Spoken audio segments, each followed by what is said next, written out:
Alright, we're going to go ahead and start.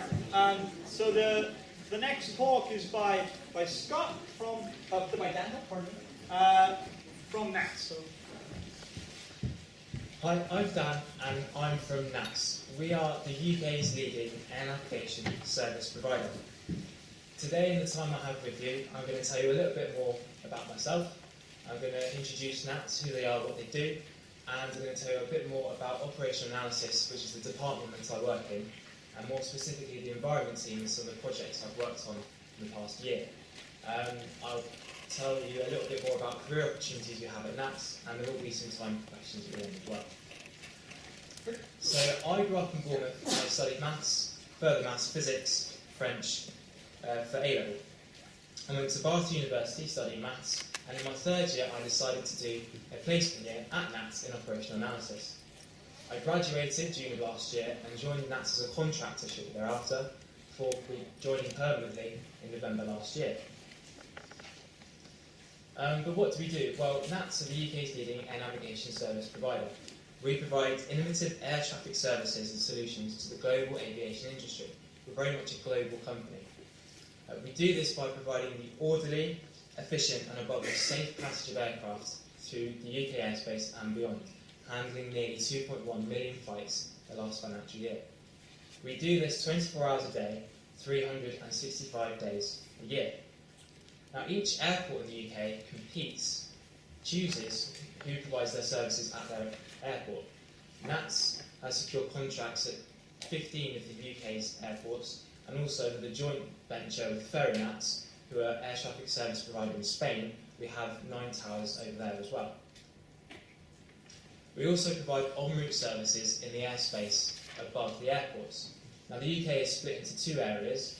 Controllers handling flights in the London FAR, which is a flight information region, are all based in one centre called Swanwick, which is in Hampshire. And similarly, controllers handling flights in the Scottish FAR are based at a centre in Prestwick. We also provide services to flights crossing the northern half of the Atlantic, called the Shamrock Oceanic Control Area. We have approximately 4,500 employees, 1,800 of them air traffic controllers, 700 air traffic service assistants, 950 engineers, and 950 business support professionals. And this is where my department, operational analysis, falls under, where there are a lot of operational research roles within that. Now, our vision is to be internationally recognised as leaders in air traffic management analytics. We have over 60 staff in our department, with a range of numerous backgrounds, including maths, operational research, chemistry, computational science, and many more. We have 4 main areas in our department, which are environment and airspace, airports, service and value, and safety, and we also provide a lot of external business as well. We are an award-winning research facility. In 2011, we won the President's Medal for the OR Society for our practical application of operational research in our flight efficiency metric, 3DI, which I'll talk about a little later.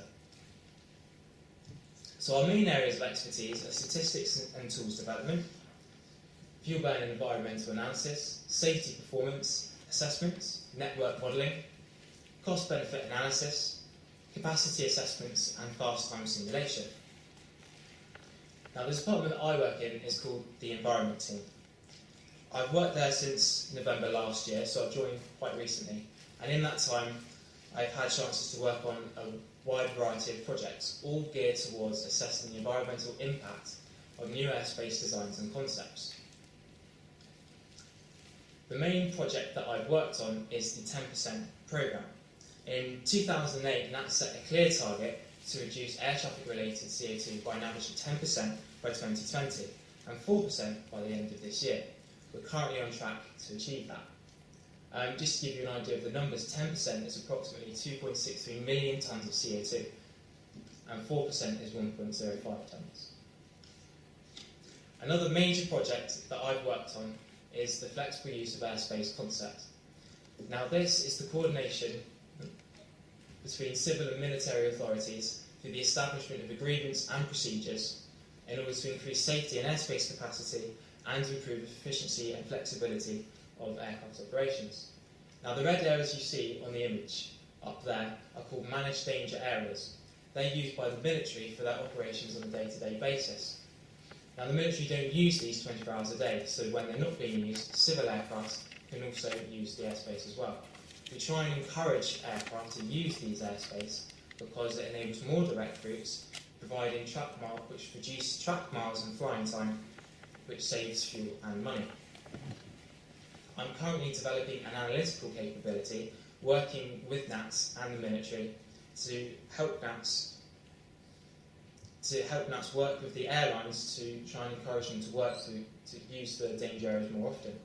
This has been one of the most challenging areas that I've worked on because it's a new concept and we've had to make sure we get our metrics right for the business and for our customers. Another important part of improving flight profiles is looking at the descent approaches of aircraft into airports as they come into land.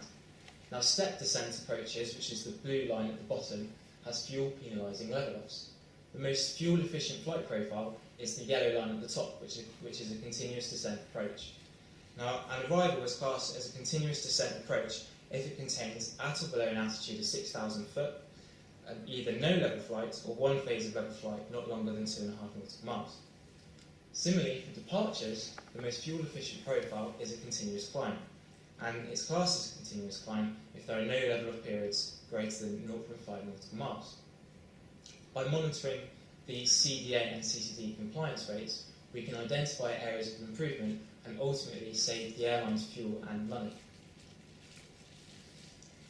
Now, 3DI is what won us the Operational Research Society President's Medal winner in 2011, and it's an entirely new way of measuring the environmental performance of the airspace network above the UK. Now, the preferred profile of any flight is to fly in a straight line from A to B, which is called the Great Circle Distance, with a continuous climb up to its requested flight level and a continuous descent down to the airport. 3DI measures the difference between the actual radar track and the preferred profile.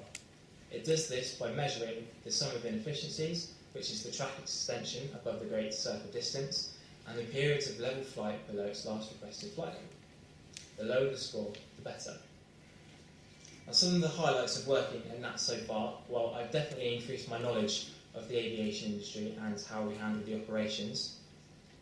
I've become the operational analysis subject matter expert in the flexible use of airspace concept. I've travelled to Paris to work with Eurocontrol, who are the European Organisation for the Safety of Air Navigation.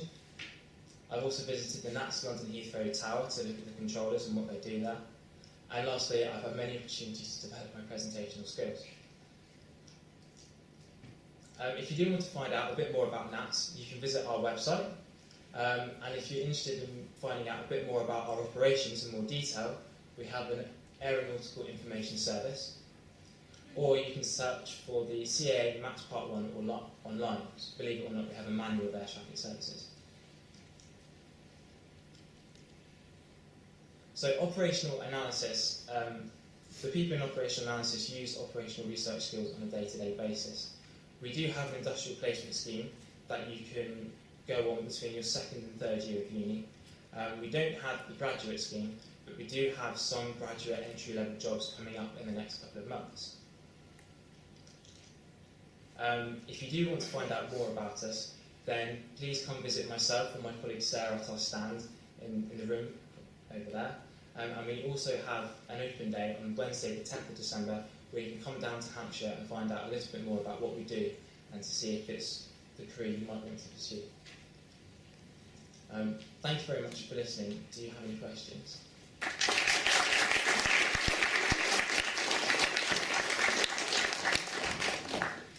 Any questions, Daniel?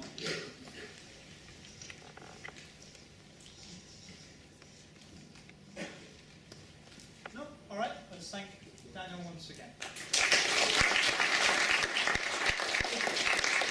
Please do, when you guys in the exhibition will go speak to NATS.